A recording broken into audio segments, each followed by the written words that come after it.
Hi everyone, welcome to Environment Lecture Series. So आज से Environment class start हो रही है आप लोगों की. For those who are going to appear for next year 2025 UPSC 2025 and 14th JPSC. तो ये क्लास उन लोगों के लिए है 14th JPSC वाले जो अभी अपियर होंगे एंड नेक्स्ट ईयर यूपीएससी 2025. सो इस इन्वायरमेंट सीरीज में I will cover entire environment topic. Okay, that is important for your prelims as well for your mains exam. Okay, plus current affair के topic भी cover होगा इसमें, ठीक है. Because every year in prelims exam you will find at least 15 question in prelims exam from environment. और आपको पता है कि GS paper 3 in mains exam there is also environment topic. तो वहां पर भी इन्वायरमेंट टॉपिक से आउट ऑफ 250 मार्क्स, जो 250 मार्क्स का पेपर है उसमें एटलीस्ट 80 to 90 मार्क्स का क्वेश्चन इन्वायरमेंट से आ जाते हैं. तो environment is very crucial for your entire UPSC preparation, for also for JPSC preparation. Okay, क्योंकि प्रीलिम्स में और मेंस एग्जाम में environment play a very important role. तो आज का जो टॉपिक है वो है ecology. Okay, will try to understand the concept of ecology. Okay, this is the lecture number 1. This is the हर एक दिन एक लेक्चर रिकॉर्ड होगा. I will update everyone. Okay, एक लेक्चर हमेशा रिकॉर्ड होके यहाँ पर अपलोड हो जाएगा, जिससे कि आप अपने जो कॉन्सेप्ट है, बेसिक कॉन्सेप्ट है, at least static portion you should cover. Okay, so let start with the topic first called ecology. So अब हमेशा वर्ड हम लोग इकोलॉजी, इन्वायरमेंट, इकोसिस्टम हमेशा सुनते हैं. Okay, what is ecology, what is environment, what is ecosystem, ठीक है. ये बेसिक कॉन्सेप्ट है, इनको समझना बहुत इंपॉर्टेंट है. इकोलॉजी क्या हुआ, ठीक है. इकोसिस्टम क्या होता है, इकोसिस्टम क्या होता है, एंड इन्वायरमेंट, ठीक है. This is very important to know all three word. इन तीनों में डिफरेंस क्या है, कॉन्सेप्ट क्या है तीनों का, तभी जाके आप एक इन्वायरमेंट में कॉन्सेप्ट क्लियर होगा. पहले बात करते हैं इकोलॉजी, ठीक है. Ecology is basically derive from the Greek word oikos. Okay, एक ग्रीक वर्ड से ओइकस है, OIKOS, ओइकस मीनिंग होम. इसका मतलब होता है home. And logos means study. आप ये लोगस हमेशा देखोगे, like geography, geology, okay, geomorphology, हर जगह लोगस वर्ड आता है. It means study. So it is a scientific study of home. कहेंगे साइंटिफिक स्टडी ऑफ होम. किसका होम? ओके, डिफरेंट स्पीसीज का. ओके, डिफरेंट स्पीसीज का जो होम है, जिसको इन्वायरमेंट में टर्म हम लोग यूज करते हैं हैबिटाट. क्या यूज करते हैं? Habitat. Habitat means this is the, we can say a home of different species, ठीक है. So ecology is the scientific study of habitat. अब जब साइंटिफिक स्टडी जब हम करते हैं किसी चीज का करते हैं, तो कोई भी स्पीसीज जो है वो अपने सराउंडिंग इन्वायरमेंट से इंटरेक्ट करता है. Okay, they are interacting with different thing present in the environment. Okay, तो उस पर हम लोग बात करेंगे. So German zoologist Ernest Haeckel, the name is very important. Ernest Haeckel use the term oikology for the first time in 1869. ये important एक question पूछ सकता है. Who among the following coined the term, who was the first use the term okay ecology? So it was in 1869. Okay, Ernest Haeckel was the first person. He was a German geologist, used the word ecology, or we can say oikology. इसका मतलब हुआ ecology. So ecology का definition क्या हुआ? It may be defined as a scientific study of the relationship of living organism with each other and with their environment. अब जैसे कि ये, for example, this is consider as a habitat.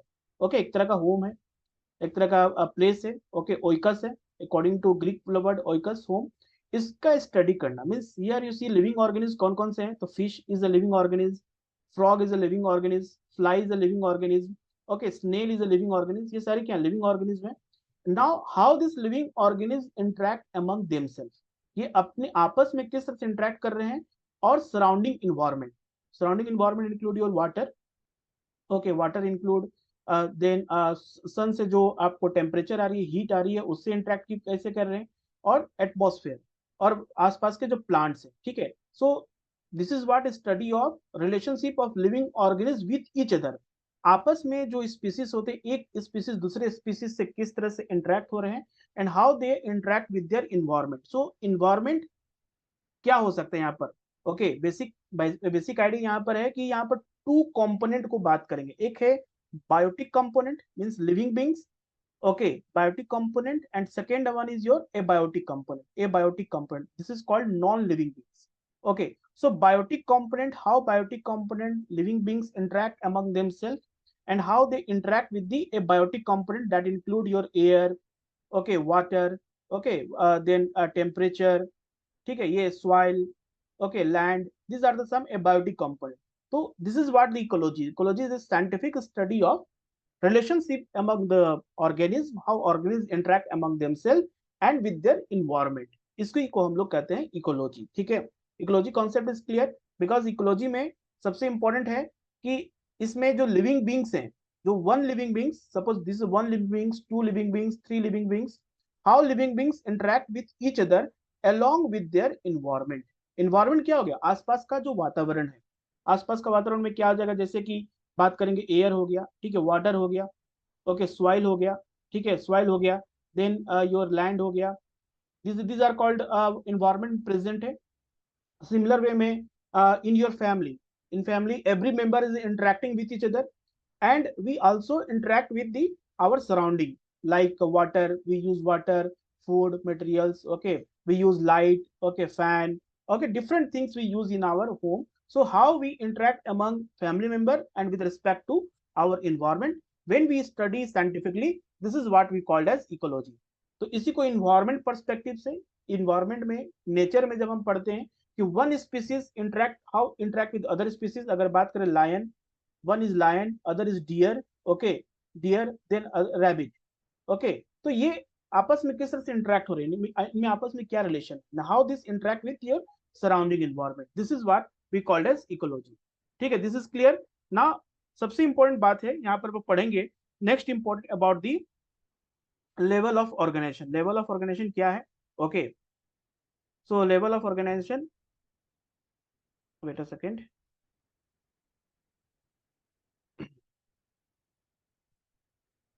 Environment, second important concept पढ़ेंगे environment, okay, environment समझ लेते हैं, environment क्या होता है, जैसे कि इकोलॉजी का कॉन्सेप्ट में क्लियर हो गया, तो environment means which is surrounding you, everything which surround you is called environment. So environment is a natural component, okay, environment natural component in which biotic, जैसे मैंने बताया biotic क्या है, biotic is your living beings, okay, living beings, and abiotic means non living factor interact among themselves and with each other, ये environment है, it is a natural component. So biological sense में कहेंगे environment constitute the physical, all the physical like nutrient, water, air, and biological factor include biomolecules, organisms along with their chemical interaction like carbon cycle, nitrogen cycle, ये हम लोग साहब आगे पढ़ेंगे carbon cycle कैसे होता है, नाइट्रोजन साइकिल क्या है, that affect the organism or a group of organisms, okay. So all organisms are depend on the environment to carry out their natural life processes and to meet their physical requirement. So all organisms, जितने भी आप environment में organism और species देखते हैं, they all are interact with their environment, okay, whether it's land, water, soil, okay, then a temperature also. अभी आपको पता है कि क्लाइमेट चेंज से क्या हो रहा है, क्लाइमेट चेंज की वजह से टेम्परेचर राइज कर रहा है, तो बहुत सारे स्पीसीज क्या हो रहे हैं, एक्सटिंक्ट हो रहे हैं, just like a polar bear, polar bear in a polar area because of increase in temperature, वहां पर glaciers melt हो रहा, तो polar bear is not able to tolerate high temperature. Similarly more coral bleaching, आप सुनो coral bleaching, why this coral bleaching, basically coral reefs जो होता है that also मतलब कहीं ना कहीं खत्म हो रहा है because of temperature increase कर रहा है oceanic water का, okay. तो इन्वायरमेंट से इंटरेक्ट होते हैं, every species interact with environment, okay, among themself आपस में इंटरेक्ट होते ही हैं, साथ में इन्वायरमेंट से भी इंटरेक्ट होते हैं, okay. So that's why we talk always कि इन्वायरमेंट हमेशा क्लीन होना चाहिए, ताकि जो इकोसिस्टम है वो क्या होगा, बैलेंस रहे, okay, that will be a more sustainable. Now will talk about the levels of organisation in ecology. Ecology में सबसे इंपॉर्टेंट होता है कि how we understand, it's called a hierarchy. अगर हायरार्की की बात करें कि नीचे से ऊपर तक जब जाएंगे, ओके, तो इकोलॉजी, जो biosphere is the top most, okay, biosphere is the पूरे ब्रह्मांड में जहां पर लाइफ प्रेजेंट है, जहां पर लाइफ प्रेजेंट है उसको बायोस्फीयर कहते हैं। तो ये ब्रह्मांड तक पहुंचने के लिए we first talk about the individual, जब individual means single species, single organism जो इंडिपेंडेंटली अपना सारा कुछ कर सकता है, ओके, सिंगल ऑर्गेनिज्म है, दैट इज कॉल्ड इंडिविजुअल। जब इंडिविजुअल्स बढ़ जाता है पॉपुलेशन, जब एक से दो से दो से तीन, तीन से चार हो जाएंगे, तो सेम स्पीसीज जब बढ़ जाएगा तो उसको कहेंगे पॉपुलेशन, ओके। सो population, remember population always include same species, जब सेम स्पीसीज दो से चार से पांच से ज्यादा लोग एक जगह इकट्ठा हो जाएंगे, that be called as population. और जब पॉपुलेशन के बाद आता है आपका community. Community means where you see variety of species. Okay, variety of species, जहां पर आप एक स्पीसीज नहीं, वहां पर वेराइटी ऑफ स्पीसीज आप देखते हो। फॉरेस्ट में you see bird, animal, reptiles, जहां पर बहुत सारे different type of species present हैं, and how this species interact among themself, okay, that we called as community. और इसी कम्युनिटी के स्टडी जब हम पूरे होलिस्टिक करते हैं तो कहते हैं इकोसिस्टम। और इकोसिस्टम से बड़ा क्या होता है, बायोम होता है। और बायोम के बाद फिर क्या आता है, बायोस्फीयर आता है। ठीक है, तो इन सारे का definition important exam point of view से पूछ सकता है एग्जाम में, what do you understand by individual. और इसको सीक्वेंस में करने आ सकता है कि which arrange the following in a sequence, chronological order from lower to top, okay, as the level of organisation in ecology. So individual मतलब सेम स्पीसीज का जब पॉपुलेशन बढ़ जाएगा, तो जब सेम स्पीसीज 2 से 4 हो जाएंगे तो पॉपुलेशन, देन पॉपुलेशन से ऊपर चला जाएगा कम्युनिटी, जहां पर डिफरेंट वैरायटी ऑफ स्पीसीज देखते हैं, means one species interact with other. And जब उनका interaction along with the biotic and abiotic component, मतलब कि जो इन्वायरमेंट से इंटरेक्ट होते हैं, उसको इकोसिस्टम कहते हैं। इकोसिस्टम मतलब के बाद जो आता है, इकोसिस्टम इज माइक्रो लेवल पे हो गया, ठीक है, स्मॉल लेवल पे हो गया, जैसे कि forest is one ecosystem, okay, pond, lake is one ecosystem. जब हम हाई जोग्राफिकल, जब लार्जर जोग्राफिकल एरिया में कॉन्टिनेंट के पर्सपेक्टिव से पढ़ते हैं या सब कॉन्टिनेंट पर्सपेक्टिव से पढ़ते हैं, then we called as bio. और बायोम पूरा किसमें है, बायोस्फीयर। सो बायोस्फीयर क्या है, this is the where life present, it's a part of atmosphere, part of lithosphere, part of hydrosphere, जहां पर लाइफ एग्जिस्ट कर रहा है, उस कंपोनेंट को हम लोग बायोस्फीयर कहते हैं। ठीक है, आगे हम लोग बढ़ते हैं, एक एक डेफिनेशन देखेंगे, what is called individual. Okay, because this is important to remember, what do you understand by individual, population, community, क्या ऐसे क्वेश्चन आते हैं। So organism in individual living being that has the ability to act or function independently. Okay, यहाँ पर जो है they can act ability to act or function independently. It may be plant, जैसे कि plant अपना खुद का है ना, because of photosynthesis process it can make their own food. Animal, जितने भी एनिमल होते हैं, अगर सिंगल टाइगर की बात करें तो टाइगर क्या है, अपना अकेले शिकार करता है, अपना उसका खुद का डाइजेशन सिस्टम है, एवरीथिंग। टाइगर इंडिविजुअल स्पीसीज है, bacterium, fungi, they all are come under individual. So it is a body made up of organs, organelles, and other parts that work together to carry out their various process of life. So individual means हो गया single species, जैसे यहाँ पर आप single wolf देख रहे हैं, एक सिंगल स्पीसीज है। अब ये वुल्फ क्या है, इंडिपेंडेंटली है, it can move independently, it अपना खुद का शिकार कर सकता है, ठीक है, अपने से खा सकता है, अपना डाइजेशन कर सकता है, ठीक है। इसके पूरे बॉडी में डिफरेंट ऑर्गन्स है जो कि इसको एक काम करने के लिए, फंक्शन करने के लिए तैयार रखता है। Okay, this is called individual. और यही जब वुल्फ जब 1 से 2 ज्यादा बढ़ जाएंगे, एक ही जगह पे 3 से 4 हो जाएंगे, उससे ज्यादा हो जाएंगे, that will come under the population. So population क्या है, it is a group of organism usually of the same species. ये क्या है, सेम स्पीसीज है, बहुत इंपॉर्टेंट है। अगर एग्जाम में पूछ देगा which of the following statement is correct about the population, so remember population is the same species, group of the same species occupying a defined area during a specific time. Okay, defined area कुछ भी हो सकता है, this defined area में भी tropical regions हो सकता है, फॉरेस्ट हो सकता है, टेरेस्ट्रियल इकोसिस्टम, एक्वेटिक हो सकता है, okay, anywhere and specific time, किसी पर्टिकुलर टाइम पे जब आप देखते हैं कि group of organism, okay, same species present, that we called as population. So population growth rate is the percentage variation between the number of individual in a population at two different times. So growth rate हम census में भी हमेशा पढ़ते हैं, India growth rate क्या रहा from 1900, okay, 1 से लेके 1911 में क्या ग्रोथ रेट रहा, 2001 से लेके 2011 में क्या ग्रोथ रेट रहा। ठीक है, सो ग्रोथ रेट मतलब हो गया कि परसेंटेज, कितने परसेंटेज वेरिएशन हुआ। May be it will be a positive, हो सकता है नेगेटिव भी हो सकता है कि 2022 में तो टाइगर का पॉपुलेशन था इंडिया में, सपोज दैट 3000 था, अब 2024 में हो गया 4000, मतलब यहाँ पर ग्रोथ हुआ है। सो this is called the population growth rate. Okay, it is the percentage. So therefore the population growth rate can be positive और नेगेटिव, दोनों हो सकता है। हो सकता है पॉपुलेशन में भी 2022 में 3000 था, 2024 में हो सकता है कि 1000 हो जाए, 2000 किसी रीजन से एक्सटिंक्ट खत्म हो गए, ठीक है, लॉस हो गया उनकी life. So the main factor that make a population increase are birth and immigration. जो बर्थ होता है, क्योंकि एनिमल्स भी माइग्रेट करते हैं, okay, animals also migrate from one region to another region because in search of food, in search of better environment. So main factor that make population decrease are death and emigration. So emigration मतलब हो गया कि जैसे कि अगर this is the location, from इस location से अगर स्पेसिस बाहर की तरफ चले गए, दिस इज कॉल्ड एमिग्रेशन। और एमिग्रेशन मतलब हो गया कि बर्थ, और मतलब इस रीजन में ज्यादा बर्थ हो रहा है और ज्यादा स्पीसीज बाहर से आ रहे हैं, जिसको हम लोग क्या कहते हैं, invasive species. Invasive species, okay.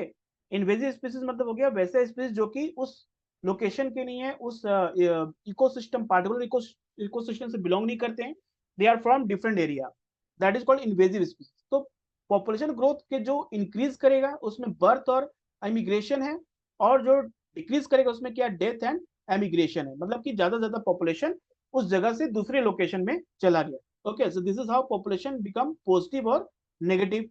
Then third is your community. जैसे कि मैंने बताया कम्युनिटी क्या है, community means where you see different species in a one location. जैसे कि कोई फॉरेस्ट है, ट्रॉपिकल ग्रासलैंड है, ठीक है, और एवरग्रीन फॉरेस्ट है, ठीक है, वहां पर you see a different type of species, या you see lion, zebra, okay, eagle, okay, jackal, different species are present. This is what we called as community. So in order to survive, individual of any one species depend on individual of different species with which they actively interact in several ways.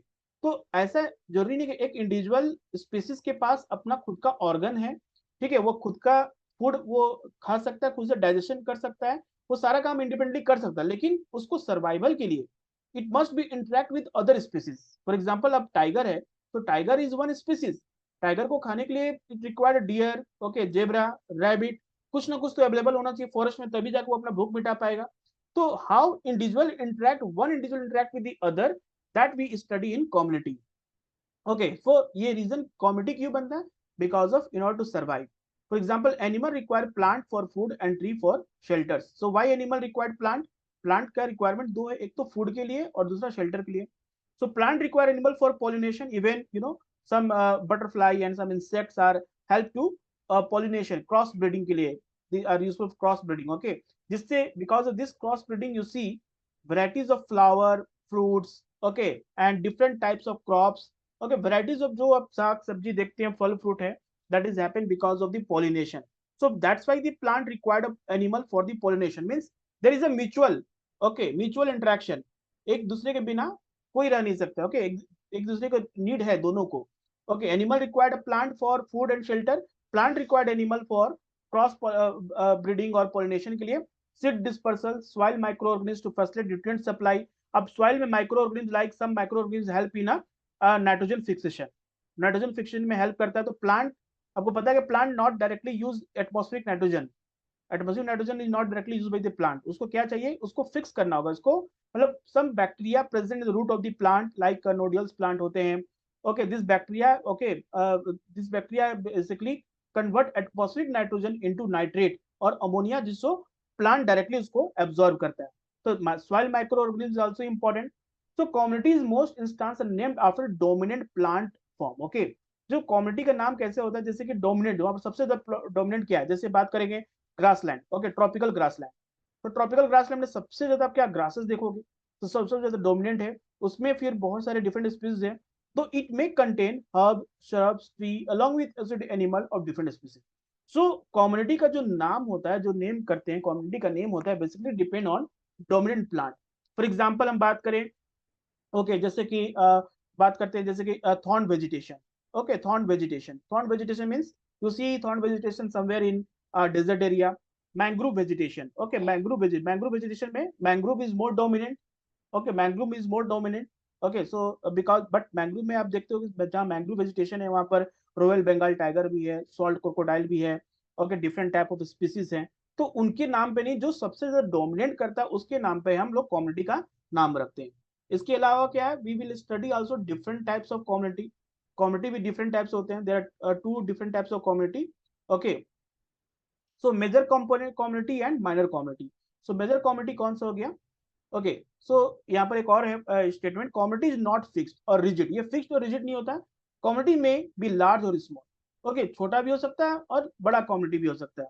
On the basis of size and degree of relative independence community में be divided to two types. So ये जो हम लोग division कर रहे हैं types of community, this based on degree of independence. कि अगर हम बड़ा कम्युनिटी की बात करें, when we say it's a large community, major community, major community तभी कहेंगे जब या इसमें जितने भी स्पीसीज हैं, जितने भी एनिमल्स हैं, जितने स्पीसीज हैं, they all are interacting among themself. इनको बाहर की दुनिया से कोई लेना देना नहीं। Okay, they are not interacting with the external environment. Everything is available within the community.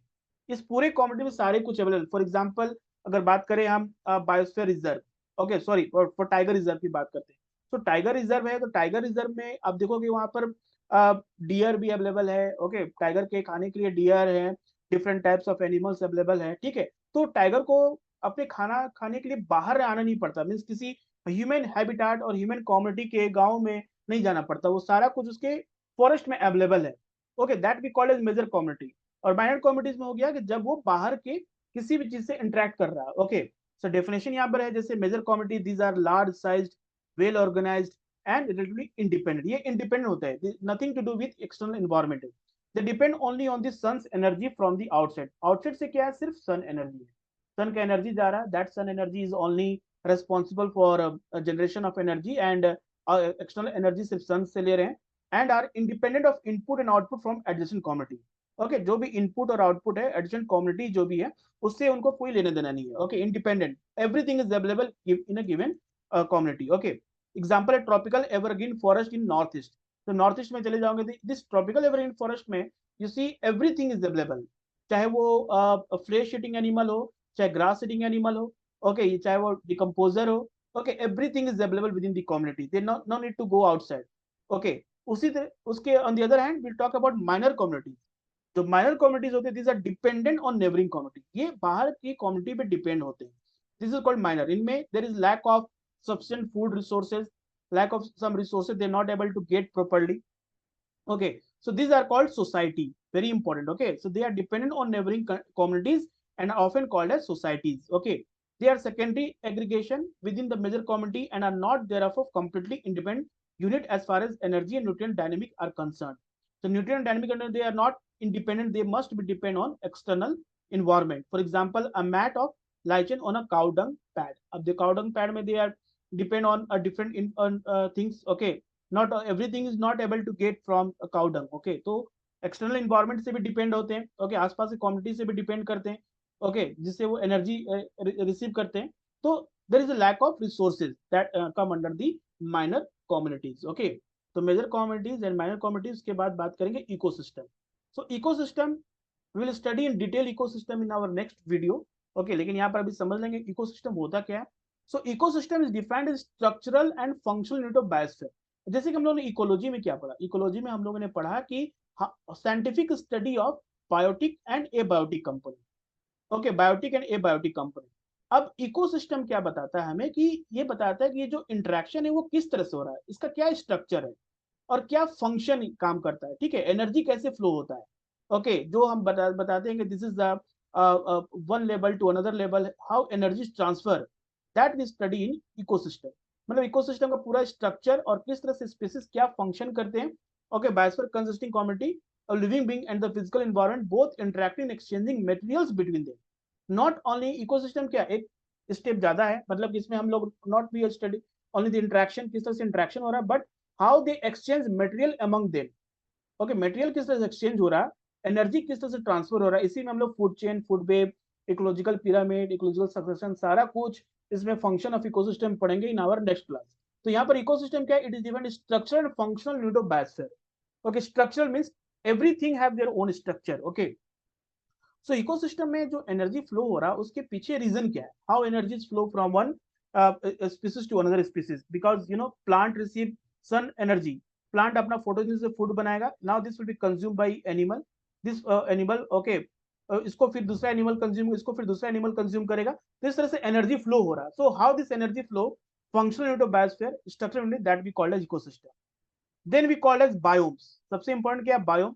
So the terrestrial part of the biosphere is divisible into enormous region called biomes। So terrestrial part, remember यहाँ पर जो भी land ecosystem है, okay, land ecosystem, okay, like बड़ा जो land ecosystem होता है, okay, that terrestrial part of biosphere, this is what we call as biome, which are characterized by climate, vegetation, animal life and general soil type। So जो biome होता है, जैसे कि यहाँ पर different biomes के example दिए गए हैं, rain forest, okay, taiga, temperate deciduous forest, grassland, desert, tundra vegetation, ये सब क्या है, डिफरेंट बायोम्स हैं No two biomes are alike. अब rain forest and taiga is not same, desert and grassland is not the same. अब rain forest की बात करें तो रेन फॉरेस्ट मतलब हो गया कि जहां पर greenery throughout the year है, जहां पर आप देखो ट्री का जो हाइट 60 मीटर से अबव है.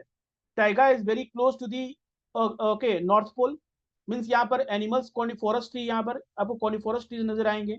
There temperature is very less. Okay, यहाँ बायोडाइवर्सिटी बहुत ही कम होगा. So biome is basically depend on a unique vegetation, unique climate. Animal वहां पर डिफरेंट होगा as compare to other, and general soil type. ये बायोम्स होते हैं. तो यहाँ पर सबसे important, no two biomes are alike. दो बायोम एक दूसरे के, कोई भी दो बायोम्स एक जैसा नहीं होते हैं, they are different.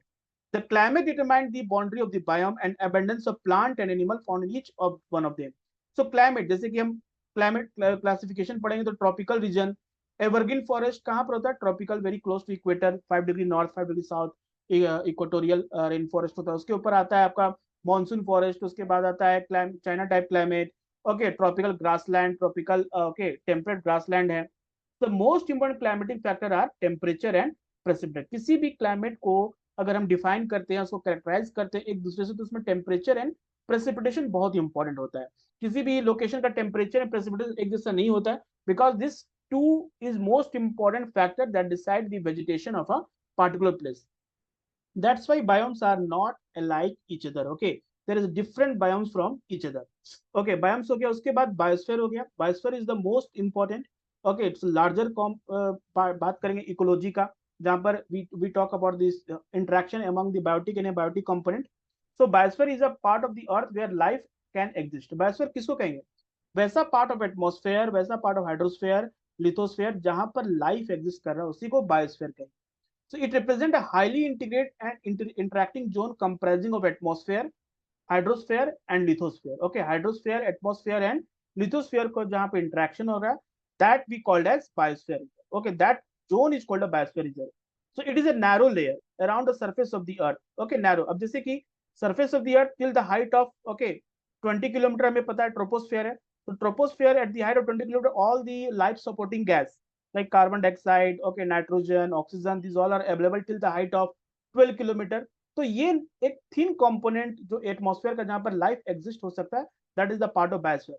Till the depth of 10 kilometre, मतलब लाइफ एग्जिस्ट कर सकती है till the depth of 10 kilometre, 5 kilometre okay earth के इनसाइड में. देन बात करें अगर 200 to 500 metre depth in ocean, जहां पर फोटिक जोन होता है, जहां पर लाइट फोटिक जोन, जहां पर लाइट सनलाइट प्रेजेंट हो, तो वहां पर लाइफ एग्जिस्ट कर रहा है. तो ये जो थिन लेयर है, तीनों का कंपोनेंट को मिलाकर where a life is possible, this is called a biosphere. Okay, so if you visualize the earth to be the size of the apple, the biosphere would be the thick as a skin. अगर Apple का देखो तो Apple में क्या है, उसके ऊपर का जो स्किन है जितना थिन होता है, that we call as biosphere. Okay, so life in biosphere is abundant between 200 meter below the surface of the ocean, about 6,000 meter above the sea level. So 200, अगर ये this is the layer of the earth का अगर हम एक ideal layer लेते हैं, तो उसके ऊपर क्या है, मतलब बता रहा है 600 metre above the surface of the earth and 200 metre depth, oceans के डेप्थ तक. This is what we called as biosphere. This is the component, this is the part of the life is called biosphere. So it is absent है, biosphere is absent extreme north and south pole. अगर extreme north और south pole की बात करें तो वहां पर biosphere completely absent होता है. Why? Because of very less temperature, बहुत सन रेज ना के बराबर होता है, डार्क इन्वायरमेंट होता है. Okay, no life exist there because life supporting वहां पर सॉइल्स वैसे अवेलेबल है नहीं. जैसे बात करें अंटार्कटिका के एकदम extreme north 80, 85, 80, 90 degree north and south latitude. And even highest mountain की सबसे टॉप लेवल 6,000 मीटर से above, no life exist because entirely frozen surface होता है. डीपेस्ट ओशन में भी लाइफ एग्जिस्ट नहीं होता है. Since existing hostile condition there do not support life, वहां पर लाइफ सपोर्ट नहीं हो पाता because of there is no available of okay sunlight, no available of soil, no available of any type of atmospheric gases, life supporting gases. So occasionally some spores of fungi and bacteria do occur at the great height of 8,000 meter, but they do not metabolic active and hence represent only dormant.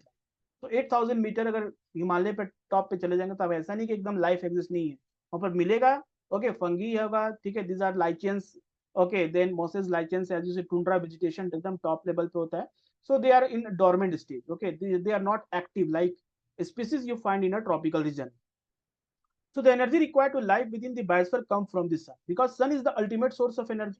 अब sun का जो light है, as you see, this is the sun rays that directly fall. Okay, tropical region receive maximum sunlight, and polar region क्या होता है? Slant sun ray. Okay, slant sun ray very minimum. That minimum reach at the pole region. Okay, तो polar, that's why in pole no life exists. Okay, because यहाँ slant sun rays हो जाता है. Sun energy is the most important. The nutrient necessary for living organisms come from air, water, and soil. Okay, that is completely absent in extreme hostile condition में, जैसे कि extreme north, deepest ocean, okay, highest mountain, air, water, soil available है नहीं तो vegetation होगा नहीं. Same chemical are recycled over and over again, life to continue. Same chemicals as you see, carbon cycle, nitrogen cycle, same chemical recycle होता है and life basically possible. So living organism are not uniformly distributed through the biosphere. Living organism, जैसे कि बात करेंगे tropical region is where you see a highest biodiversity. Biodiversity की बात करें, जहाँ पर different species are decrease from equator toward the pole. Pole की तरफ जाने से हमें क्या होगा? हमारा बायोडाइवर्सिटी क्या होगा? डिक्रीज करेगा. Maximum biodiversity you see near the polar area because of sun rays available, precipitation available है. Okay, only a few organism live in a polar regions while the tropical rainforest have exceedingly rich diversity of plant animal, 50% of global diversity. जैसे मैंने बताया कि tropical region जो होते हैं maximum वहां पर डाइवर्सिटी देखने को मिलता है, मैक्सिमम ना स्पीसीज प्रेजेंट है. Okay, so this is the level of organism. हम लोग समझ लिए क्या है.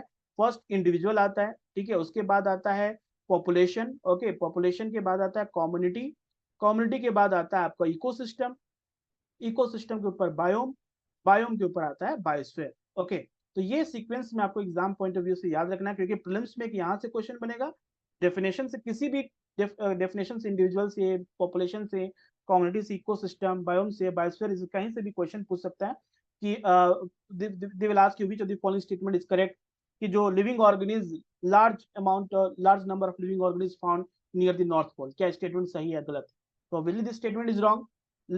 Good quality, a good quantity of living organisms present near the equator or tropical region. This statement is correct because sunlight is available. Okay, till the depth of 200, beyond 200 meter, deepest part of the ocean, life is not exist because of hostile condition is there. Okay, तो ये पूरा का पूरा जो था concept हम लोग पढ़े अबाउट योर इकोलॉजी. सो हमारा जो नेक्स्ट लेक्चर होगा that will be based on your ecosystem. Okay, so please stay tune with this video, क्योंकि ये this will be a continuous series होगा, और इस पूरे कंटिन्यूअस सीरीज में we will cover all environment. Okay, पूरे environment topic को हम लोग थोरली पढ़ेंगे, एक एक कॉन्सेप्ट को समझेंगे, and will solve past year question paper also along with current affair topic. जो भी इन्वायरमेंट से करंट अफेयर टॉपिक जो कि प्रीलिम्स में अगर 15 क्वेश्चन पूछता है तो उसमें okay, you suppose 6 to 7 question will be static portion. Okay, static portion रहता है, and rest 8 to 9 question is your completely current affair based. तो important यहाँ पर क्या है? static portion plus current affair दोनों को complete करना है. Okay, so we'll meet you in the next video and discuss the concept of ecosystem. Thank you everyone.